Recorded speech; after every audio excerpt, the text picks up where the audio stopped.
Hello and welcome to Netflix versus Cinema on a chilly British summer's day, shall we say. My name is Tosin and I am the host of the podcast that goes to the cinemas every week, sees a couple of things in there, stays at home, watches a couple of things at home, rates everything out of 5, puts them up against each other and says where has the money been better spent this week.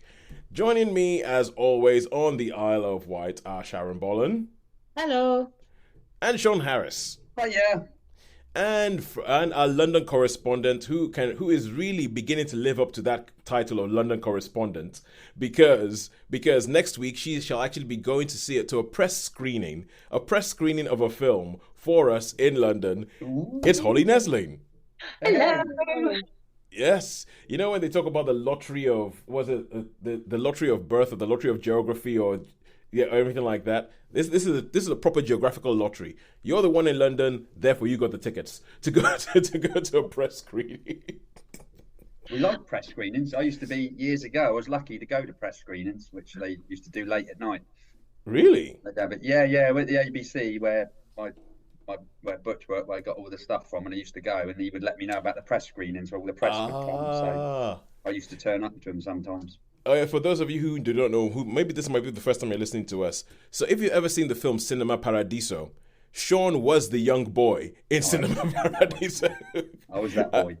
Yes, because Shaun has this friend called Butch when Shaun grew up in Bournemouth. And so, correct me if I'm wrong, Shaun, but Butch he was a projectionist at the ABC. Projectionist, yeah, the ABC, yeah. And you would go around the back and he would throw the key out to you so you could just sort of like get into the cinema. Yeah. Essentially child labor, but you didn't get paid. yeah, exactly. But well worth it. It would have been, So I mean, it was a wonderful grounding, really. I think we spoke to Butch once, didn't we? Yeah. We have during our COVID interviews, we have an interview with Butch. There's an interview with Butch on the record where he's telling all about like how he doesn't go to the cinema anymore because everything's rubbish. Yeah. But we do have that. So yes, press screening next week. Holly, are you looking forward to going to see a Russell Crowe movie where he exercises things again? Apparently that's his thing now. It does seem to be, and yes, I am very much looking forward to it. Yes, so hot on the heels of a film called The Pope's Exorcist, which came out a couple of years ago and did quite well. This is now a film called The Exorcism, starring Russell Crowe. And it's in no way related to The Pope's Exorcist, apart from the fact that they both have Russell Crowe in them. So yeah, didn't hear about it, but we got the email and we're like, yeah, we will do that. We will go in for that. Right, so let us go with the cinema this week. What have we been seeing? And I will start with our banker for seeing something in the cinema, Shaun Harris. Okay, so I went over to Bournemouth the weekend and I saw a Western movie, Viggo Mortensen movie called The Dead Don't Hurt. The Dead Don't Hurt. Not to be confused with The Dead Don't Die or The Dead Don't Talk. The Dead Don't Hurt. Or The Dead Don't Dance, because you've pointed out that this seems to be like, a subgenre of movie called The Dead Don't fill in the blank. Yeah. Anything. Fill in the gap. Basically nothing. But that's not what the film title is. Dead do basically nothing. Yes. That would be a great one. Yeah. I'm trying to think of okay. There's things to do in Denver when you're dead, but if you think in Denver, you don't. No, things you don't do in Denver when you're dead.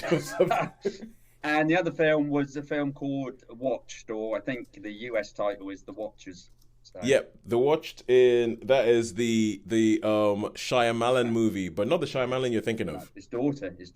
Oh, I didn't realise that. I assumed it was to him because nobody can talk to anyone with us with so many people with the same very complicated surname that I can never pronounce. Yes, it's Ishana Shyamalan. Yes. Toes is so good at the pronunciations, isn't he? He'd be like someone who'd be really handy. I bet he could do Russian and Polish. And let's just say having a name that English people sometimes struggle to pronounce has made me sensitive to trying to pronounce other people's names properly. Yeah, and you do a terrific job. I feel very much the same. It's just that their surname, I'm always stumped by it. Give me an Irish surname, I will look up anybody's name before I meet them to make sure I can say their name properly. Then, stumped. Give up. Accept in advance I'm going to get it wrong. Ooh, there was one I was thinking of this earlier this week where I keep putting, I do a thing where I keep putting the I in the wrong place, but I can't remember what name it is. But anyway, moving on. Shaun has to get out of here by 7. So, so I think Shaun, and from what I can see, I think Shaun is the only one who's actually been to the cinema. Yeah. Yes. Yep, Shaun's as expected. Shaun's the only one who's been to the cinema and seen stuff. And at home, what have we seen at home? Holly, I'll go with you because you stared a hornet's nest on Facebook this week. A film called Sur la Seine, or Under Paris. Oh, good Lord. So Sur la seine is the French title. Under Paris is the English title. And This is Holly indulging in her love of terrible, and that is a very key adjective here, terrible shark movies. Yeah. And she found one which she thinks this might be the new favorite. This one might take the biscuit. This might outstrip Sharknado. It was already a long way down the list. Ghost shark and avalanche sharks were up there much, much higher. Yes, so you found this film online. You put something up on Facebook about that, and you kicked off a whole thing where I think a lot of your friends are beginning to realize, oh my God, she has a terrible shark movie problem. I didn't realize. I've been very open about it. Yeah, have you ever swam with sharks, Holly? Have you ever been on a shark holiday? No, well, I have, but they weren't terrible enough. Not intentionally, only because I lived in all sorts of places, so I have been swimming and there have been sharks there, but I'm really was very scared of sharks, so would actively avoid any chance of being in the water at the same time as a shark. With hindsight, I realise I should probably have been less scared, and I feel a bit disappointed that I missed out on many opportunities. Yes, Max. Okay, all right, and sharks. And you said you've also seen season 1 of Yellow Jackets. I have, yes. Which is because I thought this was a Paramount Plus show. It is, but I watched it via Sky. I do all Paramount Plus, but okay, so you watch it on Paramount Plus via Sky. Yes, though actually, series 1 is on regular Sky. Is it? Yes. Okay. Okay. We can talk about it some other time, so you can... Yeah, we can talk about some of it because Shaun has a heart because we don't have time for this. We don't have to be dead 7, but just yeah. No. Shaun, this was going to be a rabbit. It was going to be a tangent. It was going to be a total tangent about whether Paramount Plus is going downhill as Yellow Jackets season 1 and everything like that and all. But anyway, we'll leave that for another time about Paramount Plus. Okay, let's talk about Yellow Jackets season 1 next week, and I will bring to the table The Idea of You on Prime Video. Was that released at the cinema? Did that have a cinema release? No, I don't think it did. Oh, I didn't. I must think something else. There were a few ones like that. Yeah. Yeah. The Idea of You. This is the Anne Hathaway, Nicholas Gazeltine film. I think I must have been thinking of one of something similar. Yeah. It was written about somebody who falls in love with not Harry Styles. It's definitely not Harry Styles. He's just called Harris Crump or something like that. Right. But he's definitely. But anyway, we'll go all about that. But before we do that quickly, earlier this week, Holly, you shared a meme. You shared a meme with us. It was a picture of Lisa Simpson with a sign in the background that said, instead of remaking great movies, they should remake bad movies that were based on good stories but did not meet expectations. And I said, okay, we should all bring something this week and say a film that we think fits this mold. A movie, it's a film that was bad or just didn't reach expectations. Like you think the idea was great. I will kick off. I've spoken about this before. Shaun and Shaun probably know this. They've heard me say this over the years. They might be able to guess it already. Van Helsing. Helsing. Yeah. But you didn't like Van Helsing, did you? Well, no. The thing about Van Helsing is it's a really weird thing because I'm watching Van Helsing and it's so much so I've come to this point where I have this thing I call the Van Helsing effect, which is essentially you're watching a film and you're thinking, everything is in the right place. The premise is brilliant. Everything is exactly where it should be. The casting is great. The performances are good. Why am I not having more fun than I'm having right now? And I think that is the problem with Van Helsing. Each time I watch, I'm kind of watching going, this has everything in place to be a total pulp classic, cult classic. Hugh Jackman is no perfect at this gruff kind of like almost man with no name vampire hunter thing. You have this mashup thing of when you put in all the universal horror monsters in there. You have Frankenstein, you have Dracula, you have Wolfman is in it and everything like that. Kate Beckinsale is like note perfect. I mean, I don't think you could cast anybody else to do that kind of role. And everything in the film is in the right place. But it doesn't work, and it has been a head scratcher for me for like 20 years as to why does that film not work when everything seems to be in place for it to work. But anyway, that is my thing to the work. If there was a film I think they should remake and try and figure out why it didn't work and get it right this time, I would say Van Helsing. Anybody else? Yeah, well, I mean, I know it's quite a recent movie, but I like. Do you remember Pompeii? Pompeii. Oh God, sure, not this again. I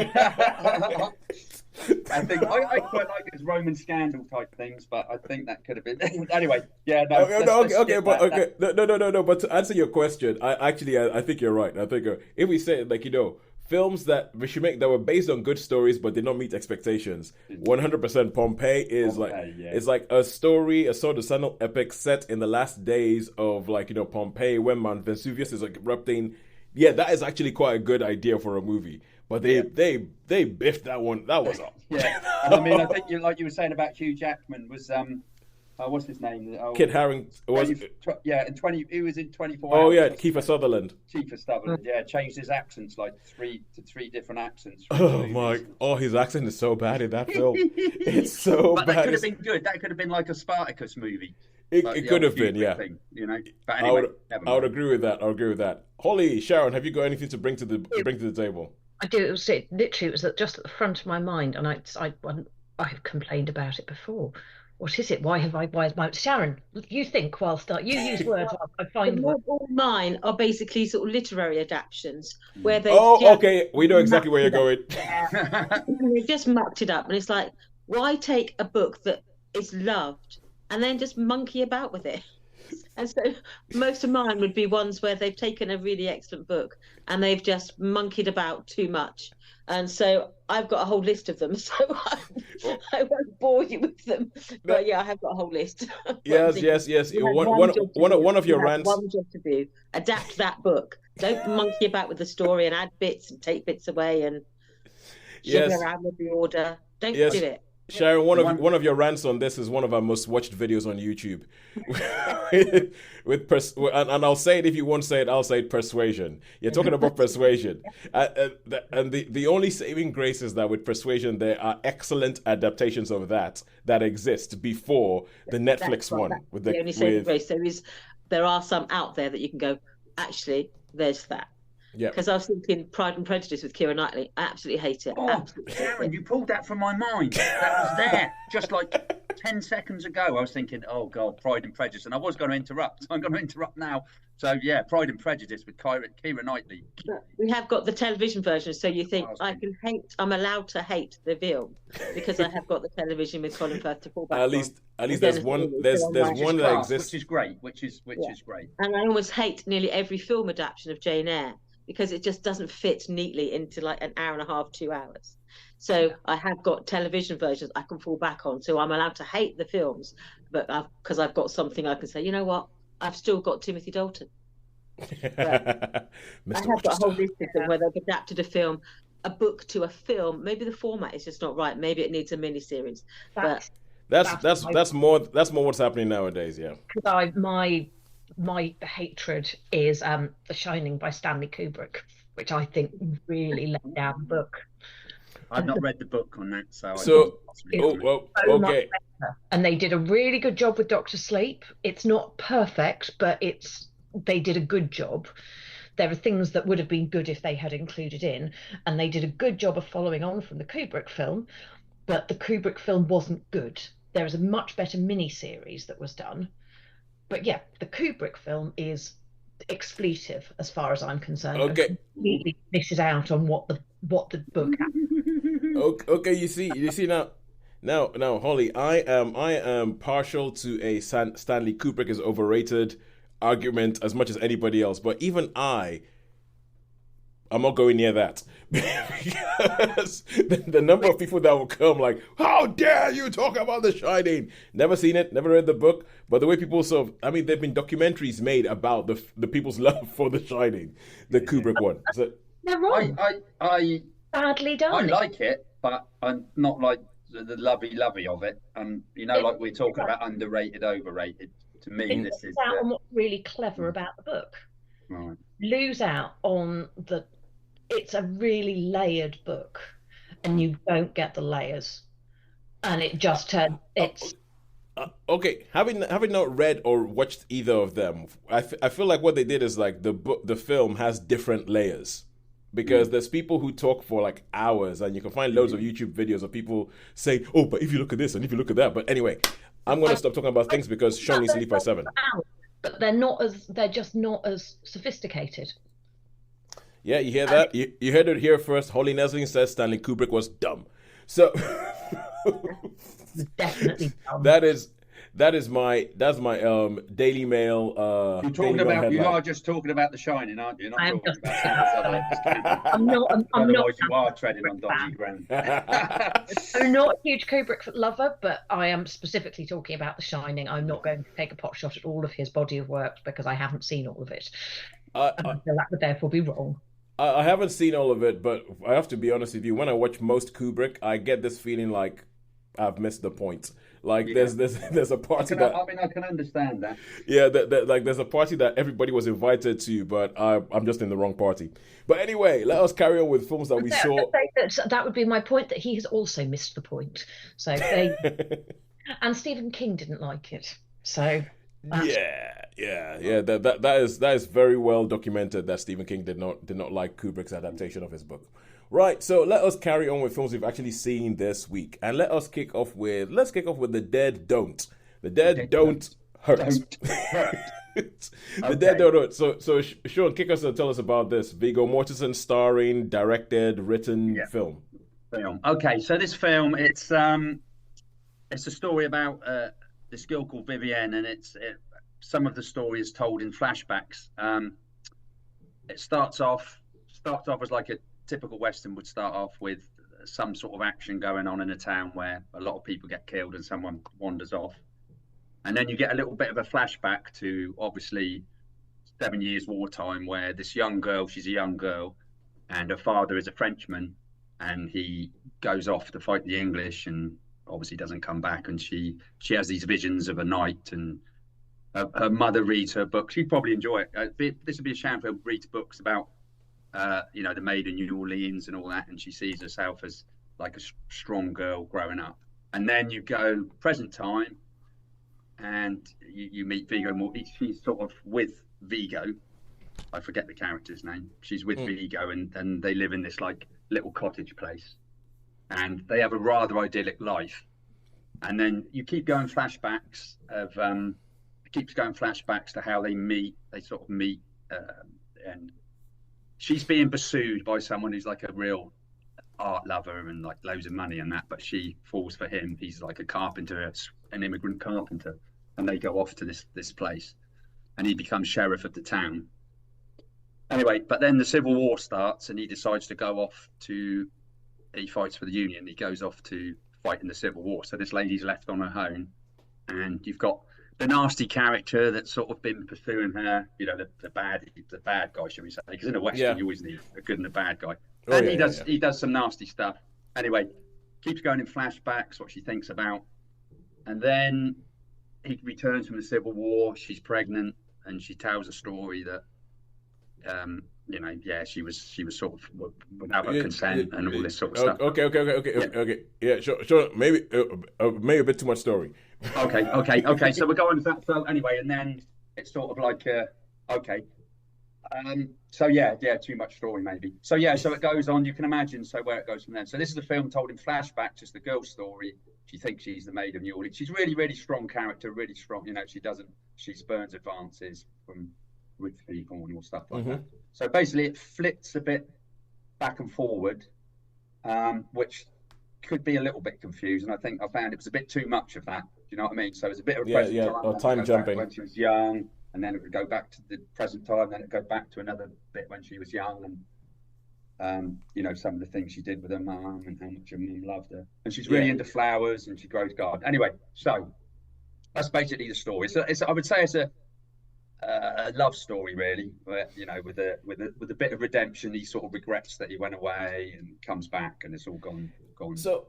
So I mean, this is set in a time period. It's a Western set in a time period, so American Civil War. that I think you love. So You it flips back to like the 1700s before, when the French, when she's a young girl. So obviously there's the French and the British fighting over the land. basically over. Big gap between those events, though. The Civil War was like 1860s, and that's like 60 years. Yeah, I know. That's what I mean. That's the thing. So, but I mean, I don't know. Maybe it wasn't the 7 Years' War. Let's just say her father, who's a Frenchman, says, "Oh, I've got to go and fight the English," and then, well, without telling the story of what happens to him, so there's a really big gap with any of the wars around. Okay. I mean, it could have just been. It could have been. So, I mean, I feel like if we dig into this, and this is just me trying to think that I might want to watch this film one day, and I feel like if we dig into this gap a little bit too much, we might start revealing things we don't want to know, or rather that I don't want to know until I watch the film. So let's go to and that's why I said it was with the flashbacks. That's why I said it was a bit confusing. It was a little bit confusing because it wasn't sort of explained. It was old flintlock to start with in the flashbacks, and then when we come forward, we got the Henrys and the Colt 45s. So it would have been round about that sort of 1700s. So all right. So she would have been. So how old would she have been? So let's just say that was 1795, and then so she'd be about 40. Yeah. Anyway, we're going too convoluted there. Okay, as a Western, not a great deal of action. There wasn't a great deal of action. I wanted to like it more than what I did. Okay, I just found it a little bit confusing with the flip. It was rather too much. I mean, the characters were good. I don't think the actress was particularly attractive or beautiful or anything like that. So I don't know why she was pursued by so many suitors. That's Vicky Kreips. So Vicky Kreips from Phantom Thread. She was in Phantom Thread with Daniel Day-Lewis. So and I think but that's neither here nor there. So so what did you think of the film? Saying that, how many stars did you give it? Pretty average Western. I'll give it a middling 3 stars. So just a 3-star one for that. All right. I wanted to like it more, but I found it difficult. Yeah, at least it wasn't a total waste of your time. No, it wasn't total. I wanted to see it like the Western. But the best thing about that going to the cinema there was seeing the trailer for the Kevin Costner Western. Oh, Horizon. That looks that looks good. interesting. That looks so good. So I really liked that trailer. I was like, that was better than that small section was better than the film. Yeah. Right. Okay. Cool. So now we go over from cinema and stuff to Netflix and Friends, and we go with Sur la seine. Or how would you? Holly, give us a proper French pronunciation of the title of this film. I would go with Sur la seine. Sur la seine. Yeah. All right. Cool. Yeah. So and tell us about this. I'm not going to attempt to provide a review in French, as my French is not good enough, and nor was it good enough. Watch it entirely in French. I did have dubbing and subtitles on to see how they went in comparison to each other. So the film, just for anybody who might be watching us on YouTube or anything like that, if you're listening, Shaun has decided to populate his background on Zoom exclusively with shark movie. Is that still from the film? that is literally a shark in the Seine. Okay. Holly, carry on, please. Tell us. Tell us what madness ensues. So the film begins with a group of scientists on a boat in the Pacific, I think it is, surrounded by plastic and junk in the water. And they are bemoaning the dreadful caring for the environment, and are saying, though, that they need to get in and they need to get a sample from, I think it was Tracker 17, or so they are. And you start to establish once they head into the water that there is a shark that they're tracking, and there are clearly other sharks they're also tracking, and this one they have not been able to find for a while, and is there. And whilst they're diving, they see the horror of a baby whale that's died and been caught in nets, and it's all quite frightful. And then their alerts say that the shark they're expecting is coming near. And when they last saw the shark, she was about 2 meters long, and now she is more than 2 meters long. She is a very large shark. And this happens. And we'll not get the specifics of the awfulness, but let's say it doesn't end well for anybody who's in the water.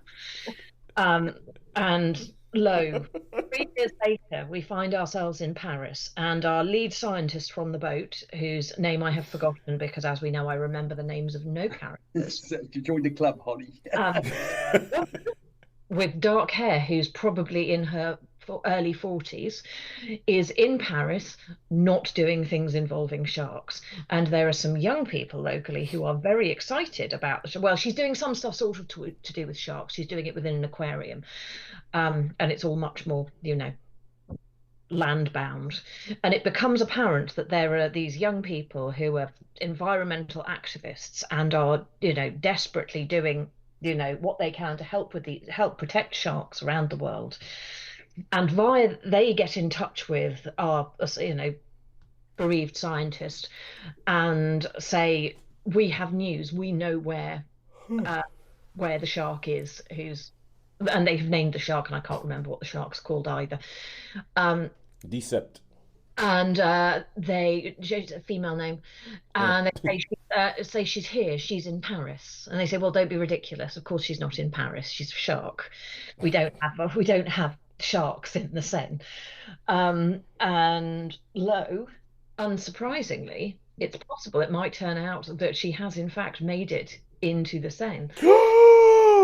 Same time as they are building up the Paris's first triathlon, which is going to be taking place and there's people in the water.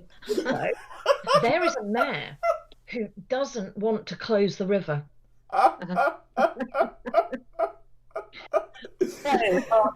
Never compare me to the mayor in Jaws. Bereaved scientist teams up with local police, river police, in order to address saving people from potential shark-based disaster. Mad news. En français.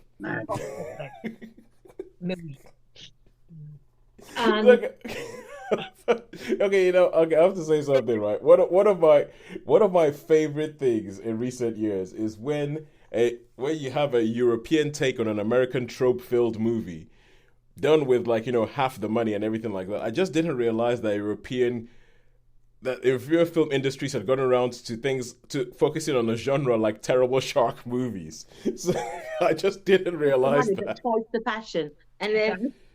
They have half the movie. They have half the money of something like Sharknado. They have half the money of that. I just sorry, Shaun. Yeah, no, I was just saying that's why I needed to watch this, because Holly was going. I thought I need to see a shark movie. Yeah, that's so good. Okay, so. All right, at the moment, so Holly and Sharon are resident terrible shark movies experts. They're resident shark. But so Shaun, just tell us, what did you think of this? Okay, this was quite interesting. I thought about freshwater ones, and I thought essentially I want to know how bad was it? That's what I want to know. How bad? Oh, okay. I'm just going to say one thing. There's one bit which I couldn't understand, and it takes place in the catacombs, and let's just say, why did people go against? Why would so many people fall in? Do you know what I mean? I don't understand that. I was like, that. So to me, that was like put off a little bit. But what I did love, and it was really good, and so it's going to be able to think, was the end titles. I thought the end titles were absolutely brilliant, and I'm sure they're setting it up for a sequel. But the end titles were the best part of the movie, as far as I know. What I did love is when it ended. When it ended. The titles. So, I mean, who knows? But it was mayhem. I don't think I've ever seen a film where there's quite so much mayhem as I cannot wait to see this. Minutes with explosions and stuff, and they were a bit bad, Holly, weren't they? But yeah, it's not. I mean, but we are not talking. Don't worry, we're not talking Monsternado here. It's it has a lot more integrity than Monsternado, and I don't. Yeah, I thought it was well acted. I thought the actors did a good job. I was quite impressed. I'm reasonably confident there were no iPhones involved as a cinematographic element. I could be wrong, But No, it was. if they were, then they did a lot better than they did with it within Monster. You Oh no, agree with me that's with the catacomb scene, yeah? Yeah, Yeah, thank you. I agree with you in the catacomb scene. Okay. I had a lot of what the. Yeah. Okay, okay. So I mean, before we let them give us their star ratings, Sharon, you just said I think I heard you say in the background, I have to watch this now. Yeah, I can't wait to watch this Yeah, now. I'm going to watch it again in French. I'm tempted to do the whole double. Watch it with subtitles, watch it dubbed. I've done that before. I've done the double. Yeah. Just to compare and contrast. But yeah, I'm up for this. I am definitely watching this. All right. So Holly and Sean have done a good job to pique your interest, and now let us have a star rating for Terrible Shark Movie French version. I'm giving it. What's that? You're going 4. Yeah, I know. I haven't given anything in a 4 in a really long time. It's ridiculous, Okay. but it does it really well. I it is a solidly constructed. So bad it's good, but I can't quite give it a 5. So when you say a 4, is it a 4 like Deep Blue Sea is a 4, or is it a 4 and that is so terrible I enjoyed myself immensely? I think it's Deep Blue Sea. Is it? Yeah. Okay, Sean, how about you? What do you reckon? Okay, well, I thought the acting was pretty solid, to be fair. I did have a few issues with it, and I did think it was a bit long, but purely for those end credits, I'm going to give it a 3. Those end credits did it for me. I thought I'm going to do this, and as I say, I didn't hate it, and I had a few issues with it, but I liked the last 10 minutes of pure mayhem and so good and really bad CGI explosions. But hey, those titles, and there's going to be a sequel, I reckon. Well, the thing is, like with a film like this, when they say terrible shark movie, sharks in the Seine, I'm just gonna be. I'm like, well, there's gonna be bad explosions, bad CGI explosions are what are par for the course. Yeah. So okay, so yeah, we'll get that.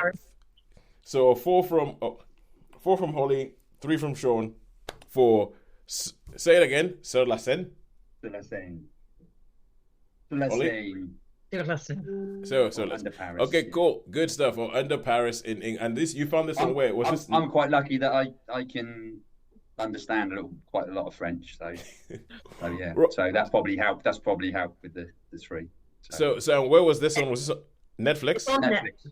Yeah. As I say, I watched it with my good friend Dan. So I'm fairly sure I could have watched it fine without subtitles or dubbing.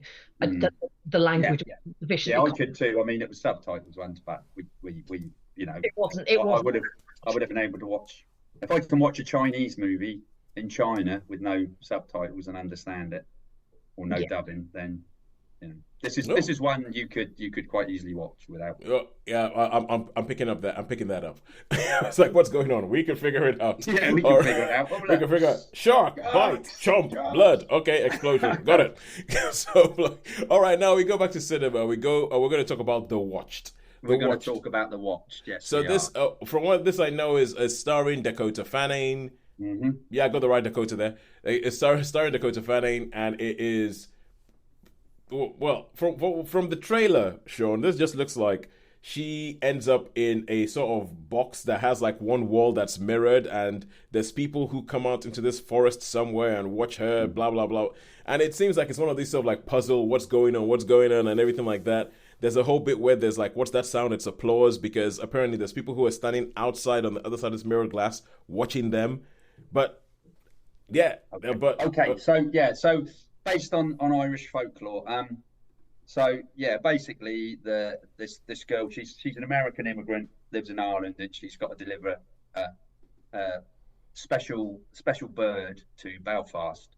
Obviously, the bird's really, really important to the story. But anyway, she gets sort of stopped in the forest, and she wanders off a little bit, and then loses where she's left the car and everything like that, and these people come along and like, oh, you've got to come in before nightfall. We've got to get into this box and we've got to show ourselves. And so there's some other characters. There's 4 of them, and they're all in this box. Yeah. And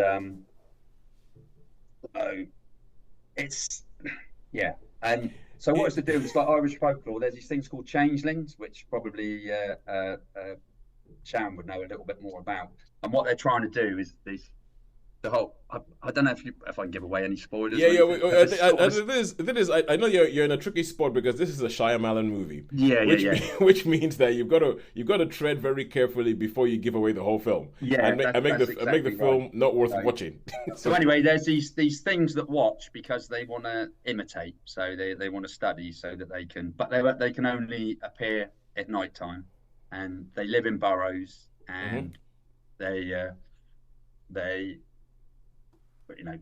just appear at night. So during the day, these people, they try to find a way out, and you've got like things that says point of no return number 10, point of no return number 64, whatever. Yeah. But they have to get back to this cabin before nightfall, otherwise they die. There is a casualty that starts right at the very, very beginning of the film. So they're just basically looking for this place, the way to escape, and then they discover something in this cabin, which I thought they would have discovered straight away, because if you want to escape from somewhere, you're going to look, aren't you? And I mean, if you've been there months and months and you can't find this thing that's been there, that's like, anyway. Well, so far it sounds a little bit like the Maze Runner. The Maze, yeah, maybe a similar thing. But what I can understand is, I always think if you're in a box, you're gonna investigate, aren't you? But to be in a box for a certain amount of time and then suddenly find this thing, oh look, where's this go to? So they go through this thing, and they find this story of a professor which had gone to the forest to actually study the people that study. Okay. Yeah. So that's the story, and then so it's basically about them trying to escape and things that happen and people stuck in a cabin. And it's really difficult to not give the story away. It's because I can imagine. Essentially, I've come up with a new yardstick. If it's a film I want to watch, and if I feel like you're about to tell me something that I don't want to know before watching it, I'll be like, no. But so I'll ask you, like, but how was the mood? Did it capture the mood? Okay, so I thought it was to me, this was a really good idea. Like funny enough, we go back to talk about if films you could remake. Yes. I mean, I thought they put some effort into this. There was a fair old few plot holes, shall I say. There was a fair old few plot holes, but it did feel to me, and the ending was a bit odd, but it felt that at least the effort was made. You know what I mean? Yes. At least they had an attempt. It wasn't just a case of trying to scare for scary's sake to get the money. It felt like there was some thought, logic behind it. Yeah. But as I say, so few issues with it. It started off absolutely intriguing. It was really, really intriguing. And it made me think about Irish folk. There's been a few films about Irish folklore, and there's a poem called, Shaun would probably know it, called The Stolen Child by Yeats. Do you know that one, Shaun? W.B. Yeats, The Stolen Child. Really, really famous poem. So if people want to read W.B. Yeats, The Stolen Child, read that, and that might give you some. So you're saying that essentially Yeats spoiled this film centuries before it was released in cinema.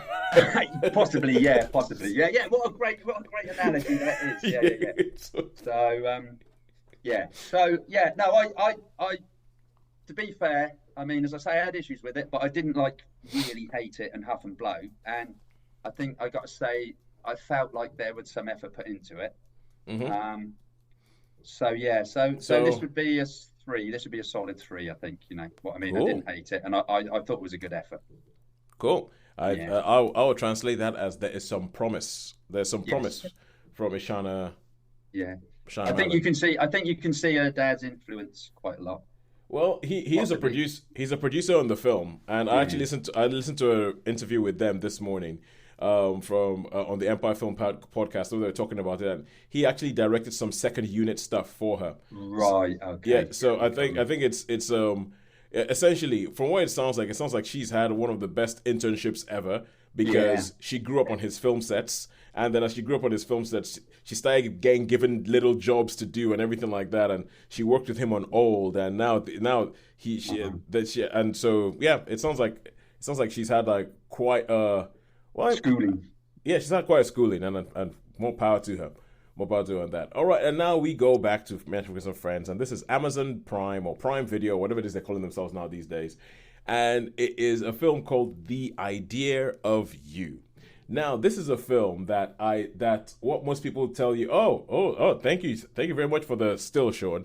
So this film is based on a book that apparently started off as One Direction fan fiction. And in a similar way that, like, 50 Shades of Grey started off as Twilight fan fiction, this started off as One Direction fan fiction, and then it became a book that apparently was a hit. I can imagine the demographic that it was a hit with.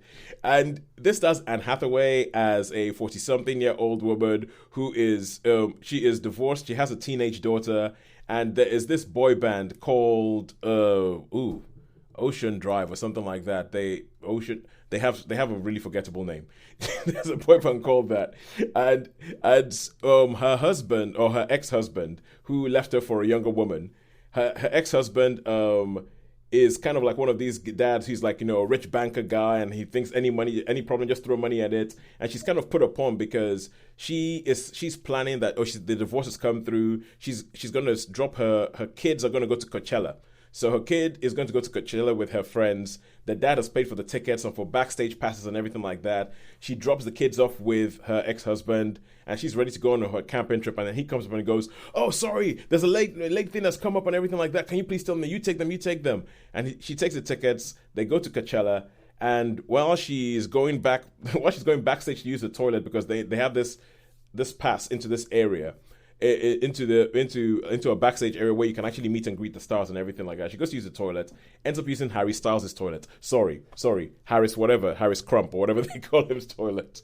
She ends up using not Harry Styles. No, not Harry Styles. He is not Harry Styles. They make very clear that he's not Harry Styles. He just has an English accent. He just has tattoos in very similar places to Harry Styles, and he's just around about the same age as Harry Styles.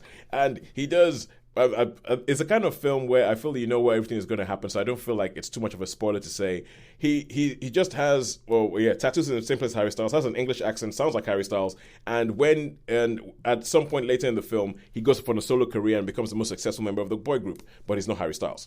And the whole idea behind it is that she goes there, and this is a boy band that her daughter used to have pictures up on the wall of, and she meets this guy.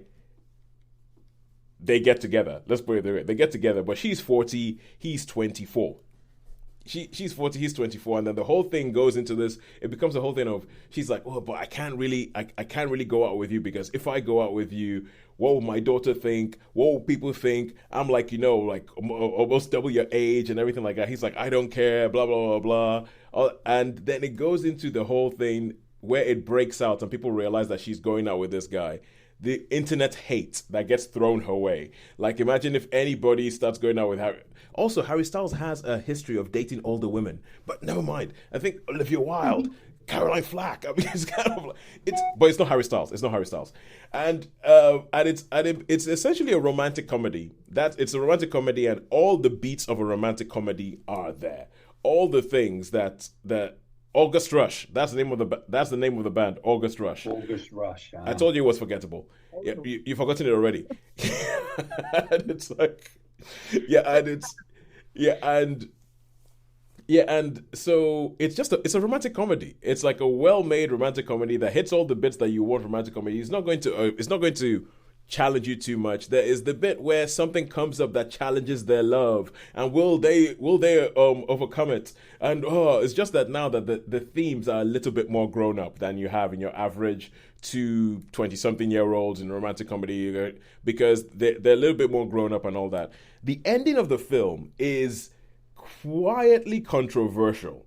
It is quietly controversial how the film ends, because there's some people I know, and I actually heard two film critics talking about it, again, on the Empire Film Podcast, and one of them, the man was like, oh, it's such a great ending, it's lovely, and everything like that is affirming, and the woman was like, there's problems with that ending, and I totally see where she's coming from. I totally see where Helen O'Hara from the Empire Film Podcast is coming from. The ending did make me go, what are you trying to say here? But It's a 3-star. It's a 3-star movie. It's a dyed in the wool 3-star movie. I think Anne Hathaway is great. Nicholas Gaseltine. It shows that he's or is it Gaseltine? He's showing that there is that he could be a star of the future because he was in Bottoms, he was in Mary and George, which is on Sky, and he's up and coming, and I think he carries the film quite well. He and Anne Hathaway good together. It's a 3-star romantic comedy. Go watch it if you have an hour and a half to spare. And yeah, that's it. 3 stars. But yeah, it's. Or alternatively, you could watch a mad French shark film. Or you could watch a mad French shark. You could watch, but the thing is that the thing that they both have in common is that they both have not Harry Styles in them. Yeah. I see there's a new series of The Boys, isn't there? There is a new series of The Boys coming, and this is season 4. And have you heard that The Boys is ending with season 5? Oh, really? Yeah. Right. So after this, they have one more season. They have one more season, and then they're going to stop. Oh, that's good then. That's probably good.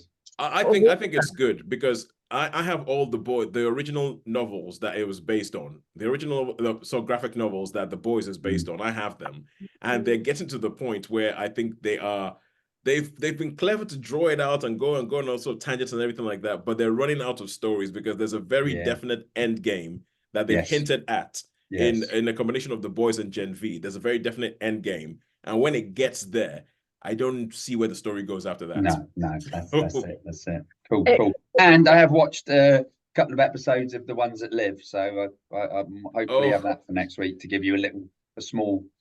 Because Shaun reviewed that last week. Yes.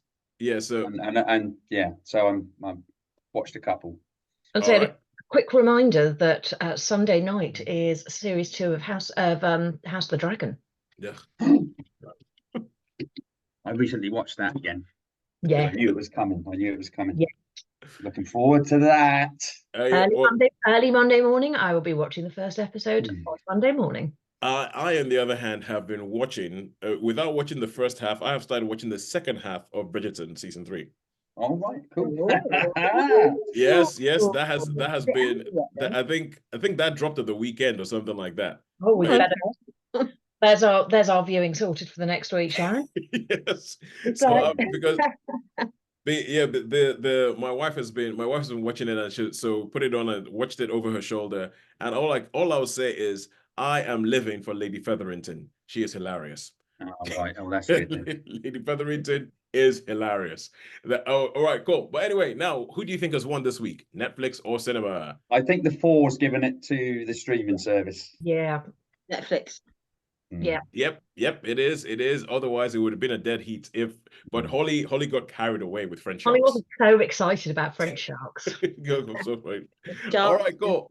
So until next week, when I might be able to, because my plan was hopefully that this week it might be my Father's Day present that I get to go to the cinema and I get to go watch Bad Boys. Bad Boys, Ride or Die. Bad Boys. I've been saving that as well. I'll probably try and catch that next week so we can.